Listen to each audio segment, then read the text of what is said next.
Praise the Lord. Last Sunday, we talked about what God would not allow. We said that God would not allow someone to take his place.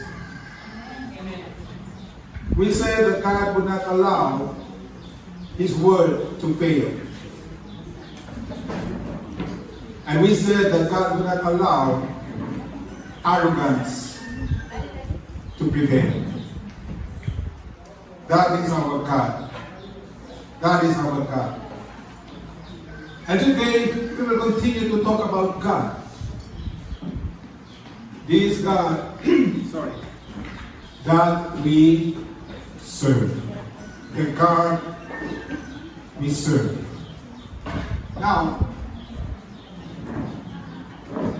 there is a book in the Bible, specifically in the Old Testament, though it is in the form of narrative, is classified as a prophetic book.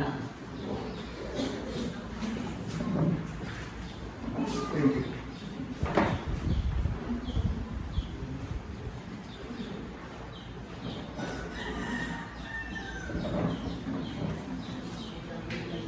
This book in the Old Testament is in the form of a narrative, but classified as a prophetic book. It is a narrative because it tells a story. Okay? All the books in the Bible that gives us stories are classified as narratives. Okay? So from Genesis all the way to Esther, they are all narrative books. Nehemiah, narrative books. Pagsugod sa Isaiah, pagkadto sa pinakaulihi na Bible sa Old Testament, they are prophetic books. But there are also books of wisdom like Proverbs and Psalms and Ecclesiastes. So narratives tells us stories. Whereas prophetic books are so because they have prophecies. They contain prophecies. Although can explain natin sa nagtigat na prophecies could be foretelling or foretelling. Okay? Foretelling means God is addressing the current situation. It is a word of prophecy, but God is speaking of our situation today. Challenging, reminding, right? The people of God. But it is foretelling because it speaks of the future. The future. Now that book in the Old Testament is the book of Daniel. Or Daniel, depende kung paano gusto mo i-pronounce. Kung medyo taga-UK ka, it's Daniel. Pero kung sa US ikaw, Daniel. Kung sa Philippines, si Daniela.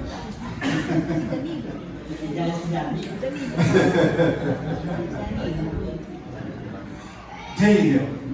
Anyway, Daniel and his three friends were young men who were carried out from Judea to Babylon as exiles. So that's how the story begins, right? Chapter 1 in the narratives. They underwent a 3-year training in the language and literature of the Babylonians. For what purpose? In order to serve in the king's palace. While they were there, they refused to compromise their faith. They rejected the food from the king's table and asked for vegetables and water instead. Why? Because the food from the king's table had all sorts of food, laban-laban may baboy ito. Kaya mga wala kakaon baboy. Okay? And there was wine. So Daniel and his friends refused to eat. Although manamit kung tani. John, namit di ba, no?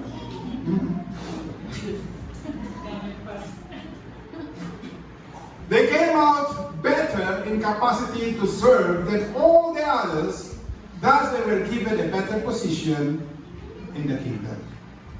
After the 3 years of training, after 3 years of just eating vegetables and water, sining sa banal nga kasulatan nga naglabaw sila sa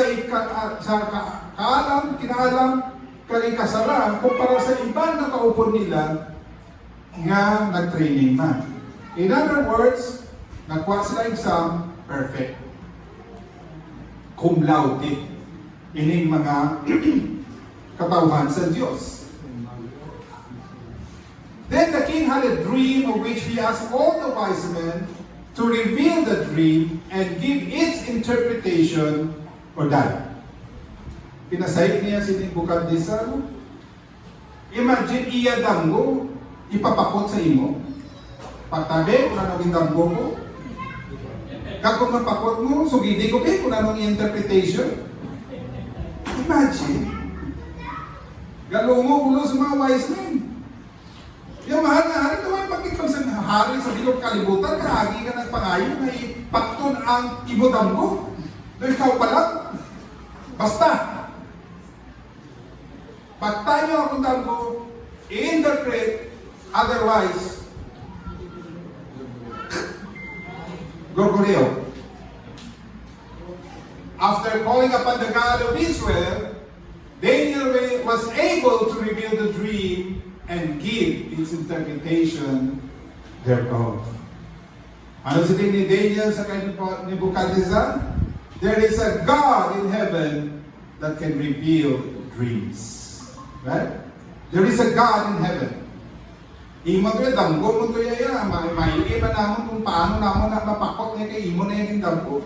Pero may Diyos sa kalangakawan, sa kalangitan, nga sarang maka-reveal sa imong nga dream. So, in-reveal ni Daniel, in-interpret ni Daniel, and it was about what? It was about a great statue with different stones, gold, silver, bronze, and iron. Nga sa kundi, ginigos ang kamay nga bato gikan sa bukid, nga wala man sa may nagpaligid, ka na-destroy ang ina nga statue. Which Daniel interpreted to be what? That the statue represented 4 different kingdoms, one after the other, Babylon, Medo-Persia, Greece, and Rome, that will exist and rule over the earth, and that the kingdom of God, as small as a stone, which began with only 12 disciples, will strike the statue, will strike the nations, and rule over the nations for eternity. Sa sina nga damgo, kag sa sina nga interpretation, inabot ang hari. Ano natabo? The king ordered a golden image, 90 foot tall. How many floors is that, Brother Bert? Mag 90 feet? 9 floors pa, no? More or less? 10 feet kada isa? Now, ito 10 floors, imagine. Kung first floor ang ground, so take 10 floors. Ang mga taas ang statue.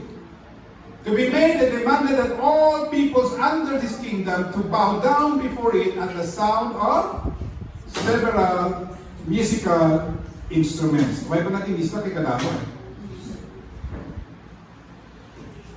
That is, friends, refused. This is the second time, right?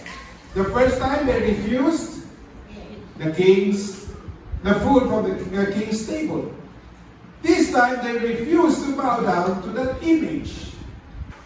They were accused by some astrologers, and the king personally demanded that they bow down to the image or be thrown into a blazing furnace. So muna ang game mandod sa hari. Ipatawag sila, gintagaan sila tsansa. Yaob ka mo o kung hindi. Kung hindi ka mo mayaob, itagbong ka mo sa pornuhan. And according sa story, gin-multiply pa 7 times ang kainin. So kung 400 degrees na to ang init niya, ginimo nga 2,800 degrees. 7 times mo. Grabe kainit. Now, their response to the king is amazing, which will show us things about the God that we serve. So base sa response nila, di natin makita kung ano ang Diyos nga aton ginaalagdan. Now, ano ang response nila? Ang mga pamangkot. Let us all read. Shadrach, Meshach, and Abednego, these are the three friends, replied to the king. King Nebuchadnezzar, we do not need to defend ourselves before you in this matter. If we are thrown into the blazing furnace, the God we serve is what? Able to deliver us from it. And He will deliver us from your majesty's hand. Next. But even if He does not, again, take note of that. We want you to know, Your Majesty, that we will not serve your gods or worship the image of gold you have set up. This was the response of the three friends of Daniel. Every time pinapaasa ko nila, pamangkot ako, di niya si Daniel dire. Kaya wala siya ma-meet lang. Definitely wala man siya nag-bow down, right? Just as he refused to eat from the king's table, the food from the king's table, definitely Daniel did not also bow down to that image. Ugaling lang, natapuan lang, kay nasimplatan gid sa sining mga astrologers, ining mga abya ni Daniel. Gani sila lang at tatlo ang ginpaatubang sa hari. Sila lang at tatlo. Kag sa nagdemand ang hari, this is what they answered the king. And from this passage, we will see, first and foremost, that the God we serve will what? Will allow troubles to come our way. The God we serve will allow troubles to come our way. When we talk about troubles, it is a state or condition that is difficult, it is distressing, and or annoying. Right? Mga challenges nga ginatubang nga may kabudlay nga nagahatag sa stress sa imo kag sometimes tama ka annoying. No? Nga man, kay ginaluwat-liwat lang sa imong panguna-una. Troubles come in various forms.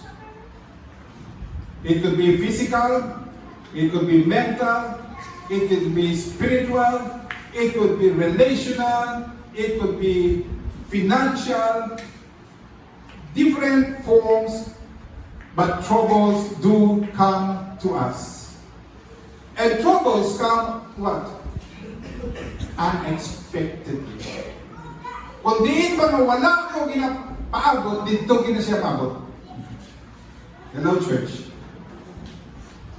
Kung di nga makanay-kanay ang tanan, hinali lang, mabagyo. That is troubles. Troubles come for a short moment, or at times lingers for days, weeks, or even months. Meron na trouble niya, overnight lang eh. Pagkasong nga ka, solbanan, tapos na. Pero may mga troubles nga doon hindi ikaw pagbuyan. Doon hindi ikaw pagbuyan. And they come to what? To harm or destroy us. Wala na ibang tinutuyo ang hindi nga mga butang, kundi nga either ma-harm ikaw o kung magupa ang imo kabuhi. What are the cause of troubles? Number one, of course, nature. Storm, famine, epidemic. Wala gid mag-una-una ang kalibutan. Kasi 2020, magatubang siya sa pandemic. Right? The coronavirus. Grabe ang igo sa bilog nga kalibutan. Pila ka liligo, katos na libo ng mga tao nagkalamatay bangon sin. Sometimes troubles, the cause of troubles are what? Consequence of one's personal mistakes. Whether we did that yesterday or we did that 10 years ago, that mistake could simply come when you do not expect to bring you troubles. To bring you trouble. And troubles cause could be other people's actions. Ang classmates ang hinablos ni Sister Sonny sa Friday night driving on a motorcycle with his girlfriend, was on their way to Iloilo, dito sa Butong, sa Uton. They were running fast. May salakyan sa unhan, ang ga-drive tigulang, senior citizen, nga plano nga maliko kay masulod na siya sa iya balay. Ang balay ang kasi datada. So, and according sa witnesses, according sa nakakita, nagliko ining driver nga senior citizen the same time nga pagsinya siya sa pagsigna niya sa niya sakyan nga maliko. So what happened? Patay ang duwa ka bata. Ako na ganit sis. Galing ko siya dala signal. Di paano makapag-aman na to? Isugata mo. Siya yan siya sa Iloilo, mali po siya pala ulit. Ato yung pa Iloilo, alin sa I don't know where. Patay. Ang isa dead on the spot, ang iyang girlfriend dead on arrival. Other people's action. Now, basically, every servant of God has gone through troubles. Amen? Basically, Abraham had to deal with the famine. Isaac had to deal with the choices and quarrels of his two sons. Jacob had to deal with the consequences of his deceptive character. Paul had to deal with the attacks from the Jews. And we can go on and on and on and on. And I believe all of us here, one way or another, has faced troubles. Because troubles come to servants of God. Amen. And the root cause of it all is sin. Pwede ka pamangkot ang ako, nga may tornado, nga may storm, nga may... There's only one reason, sin. Because Adam and Eve sinned, the whole creation is groaning. Nakagunto. So storms are not God's, storms were not initially created by God because storms is destructive. Right? This is the product of the curse that the earth received after the fall. Man's choices, man's mistakes, sin. Right? And others' choices is still brought about by the sinful nature of man. So sining sa atong ginbasa kagina, ay ning tatlo, nagatupang sa hari, kagin, what? Gin-threaten sila. Right? They were threatened to be thrown into the blazing furnace. But what was their answer? If we are thrown into the blazing furnace. Now, note that the trouble came, what? Unexpectedly. Hindi ba lang nakatapos na sa 3 years training? Pagkatapos ng 3 years na training, naglabaw sila sa ikasaram kumpara sa iba na mga trainee nila. Cum laude sila yung 4. And what happened? They were given a higher position in the kingdom. Matauhayan nila pag-apuhi. Definitely, they must have received a better pay than all the others. They had a good life in Babylon. Right? And it was very peaceful. And out of nowhere, bangun lang sa isang etando, ang hari nag-declare na pagpatindog sa sinang statwa, kag nagmando sa tanan, nga magyao. It came unexpectedly, with the warning that whoever will not bow down will be thrown into the furnace. Right? It came unexpectedly. It was a threat to their lives. Thrown into the blazing furnace. It was caused by who? Other people's action. Hindi ito nila yung cause. Right? There was nothing they did in the past that they deserved to be thrown into the burning furnace. It was not nature. It was caused by other people's actions. That was Nebuchadnezzar. And it came, what? In spite of the faithfulness to God. In spite of the faithfulness to God, church, trouble came to this tree. What is the implication? Everyone please read. Amen. No one is spared. Nobody is spared, church. Secondly, from this answer given by these three, we see that God, the God we serve, is either able to save us, or will let trouble have its way. Now, the truth is, no one wants to have to face trouble. Sino gusto ni kumuntang? Bayan ka mo. Why did? Panawag mo na kaputo, kaya basta masili ka mo, ako lang. Why? It disrupts our lives. Hindi ba na? Basta ka may pumunta nga mag-abot, apektado kita. Apektado ang tulog mo, apektado ang imong mga decision, apektado ang emotions. Damo. You are disrupted on your daily life. Right?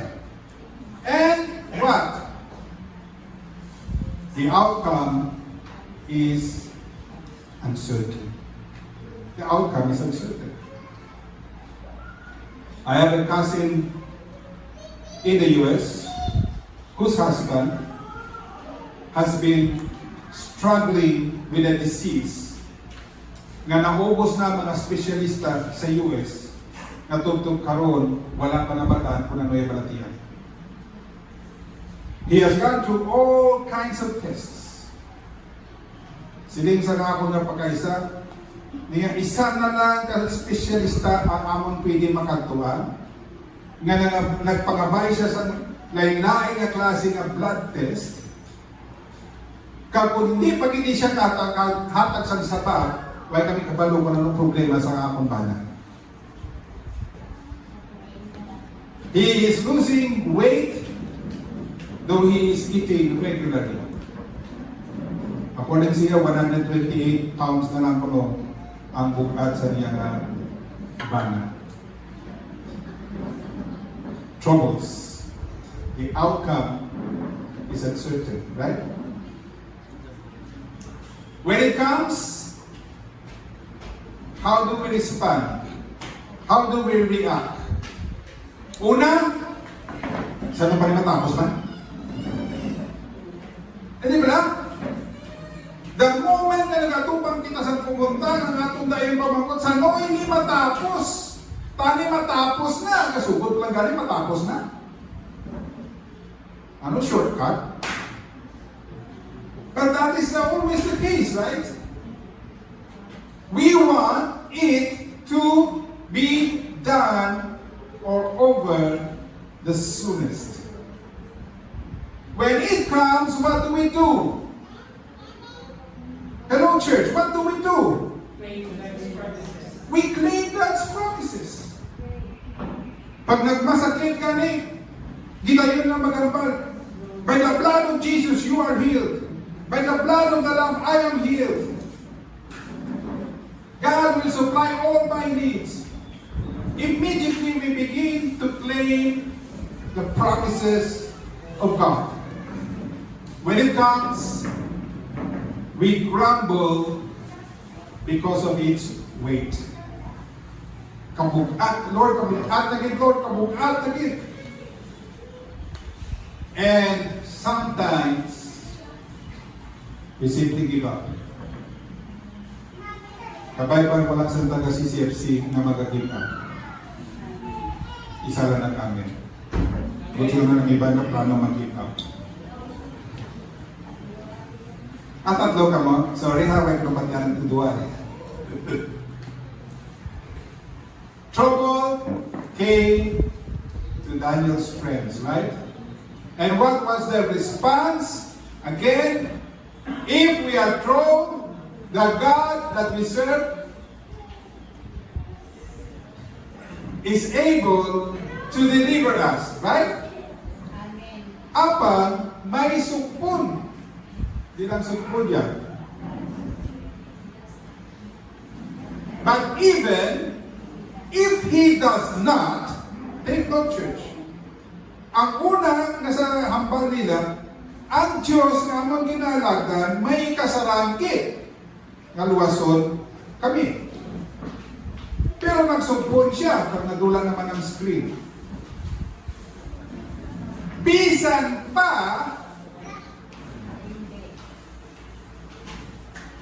what happened? Brother Jonas, please. Ganda, gising siya, ganda, gising.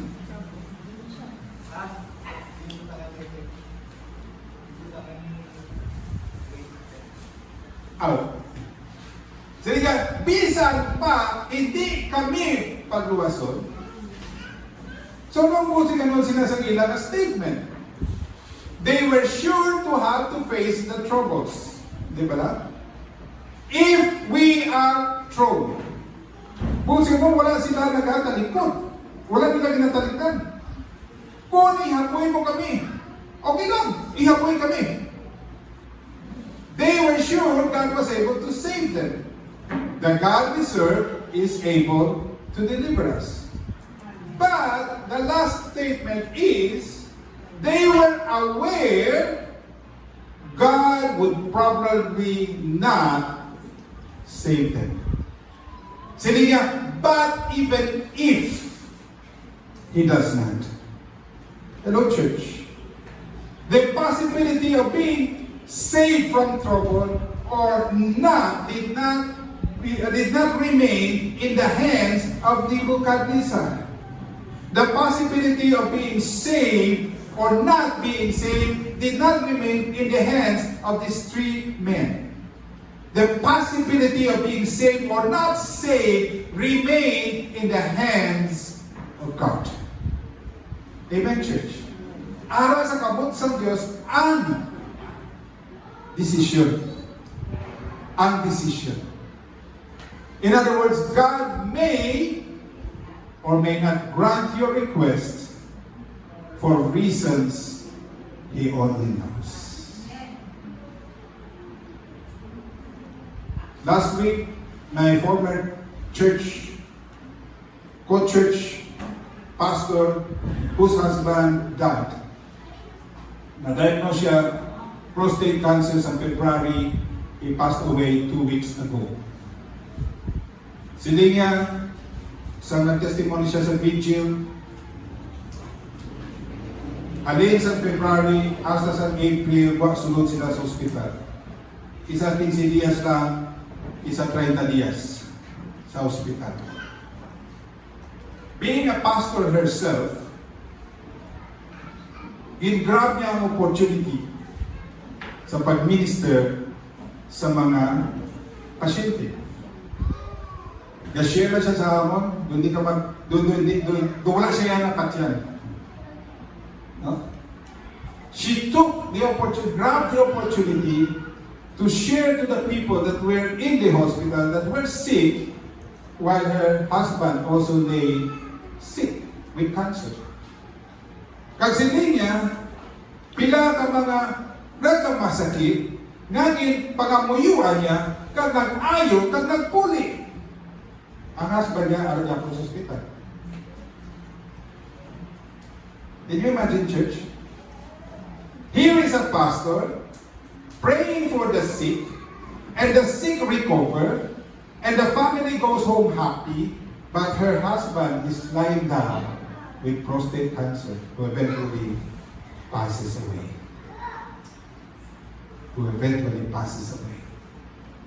God may or may not grant our request for reasons He only knows. Did she pray for her husband? Definitely. The church prayed for her husband. Her friends around the world prayed for her husband. But he passed away. Ang iba naging panguyuan, nag-alayo. That is God, church. That is our God. For reasons He only knows. Lastly, the God we serve is to be trusted in every way. In every way, church. When we talk about trust, it is assured reliance on the character, on the ability, on the strength, on the truth of someone or something. And we are talking here about trust in a God who is reliable, the God who is able, the God who is all-powerful. Amen? Amen. And the God whose word never fails. Never fails. Trusting is easy when all things are going well. Hapos.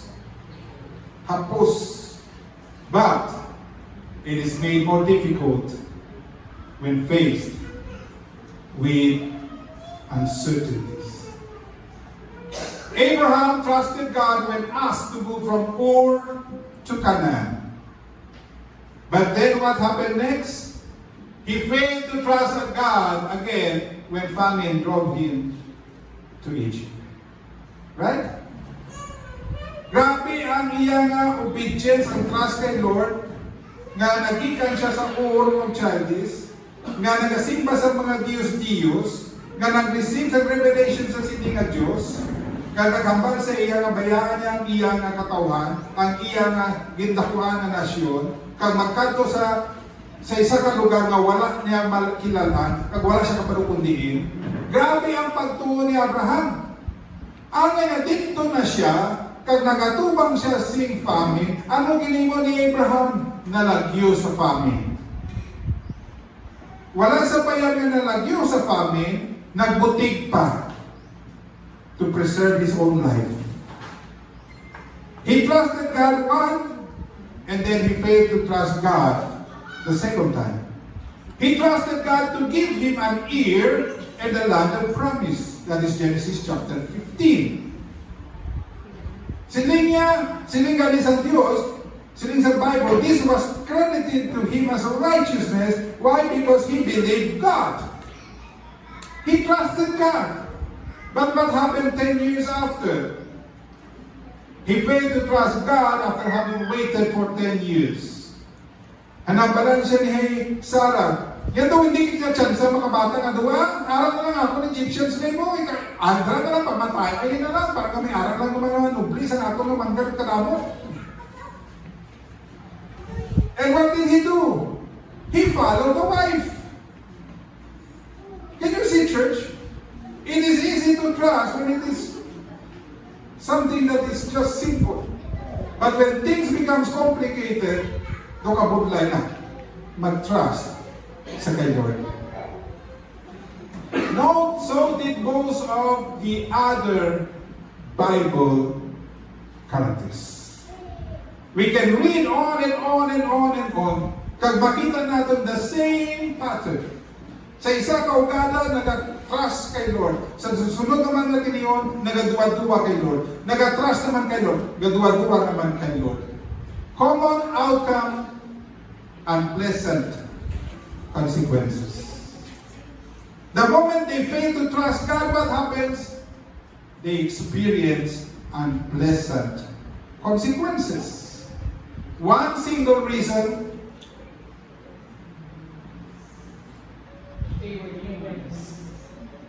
sapagkat kita'y tao lamang. Hello, church. The Bible does not cover the weaknesses, the frailties, the humanity of the human beings. Wala tinatago sa Biblia. Because we are humans, we are prone to make mistakes, we are prone to question God, we are prone to distrust our God. Yet trusting God in every way is what? Is always better, church. Hello?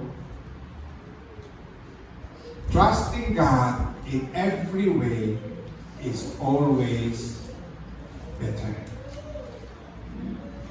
But even if He does not, siling sa ining tatlo, we will not serve your gods or worship the image of God you have set up. Bisan itagpo mo kami sa ornuhan, bisan masunog kami kag mapatay, hindi kami amag yao sa sinangimo nga image. Now, question. Were they thrown into the blazing furnace? Did God rescue them? Isa lang ang nakabasa sa Book of Daniel. Isa lang sa Batias. Ang iba naman pakabasa?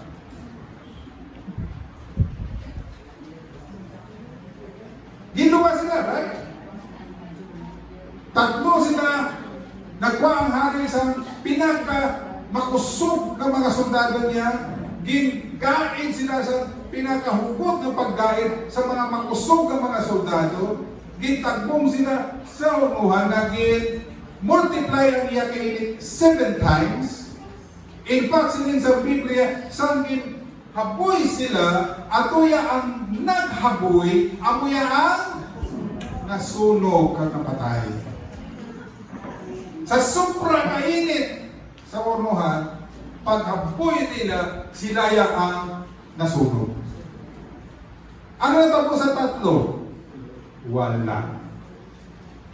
Nikotiting nga pagpasok sa panit, sa buhok, o kung sa ilang panakton, wala.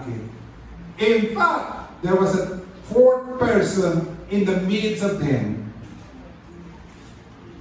and no other than the Son of God. God is able to deliver. Implication: trusting God means letting Him decide the outcome. Hello, church. Ang masunsun natin niya nga naisip na, masalig ako sa Diyos, kaluwason ako. Right? Nasalig kini ako sa Lord i-provide. Nasalig kini ako kay Lord nga ayohon ako. Nasalig kini ako kay Lord. What if not? Will you still trust God? Amo lang ako nga plaman. Because when we trust God, it means letting Him decide the outcome. Hindi kita. Hello, church. Remember Hebrews 11:35 to 37? Women receive back the dead, raised to life again. Hallelujah. Hindi ba lang? Salamat! Ginpamatian ni Lord ang among pangamuyo. Nabanhaw gikan sa minatay. Pero anong sumpon sa moto? There were others who were tortured, refusing to be released so that they might gain an even better resurrection. Some faced jeers and flogging. That is because they trusted God. And even chains and imprisonment. Ano pa isang? They were put to death by stoning. They were sewed into, ginagari. And mind you, hindi patay ha, buhi pa, ginalagari. Why? They trusted God. Hello, church. They trusted God. They were killed by the sword. They went about in sheepskins and goatskins, destitute, persecuted, and mistreated. When we trust God, we allow Him to choose the outcome. The outcome, church. As we conclude this morning, we are all serving a God of whom nothing is impossible. Do you believe that? Amen. Hallelujah. He is capable of doing immeasurably more than all we ask or imagine. Sitting ni Paul sa epistle sa Ephesians. And He will allow troubles to come our way. He either is able to save us or let trouble have its way. He is to be trusted in every way. Amen, church. Let us all stand.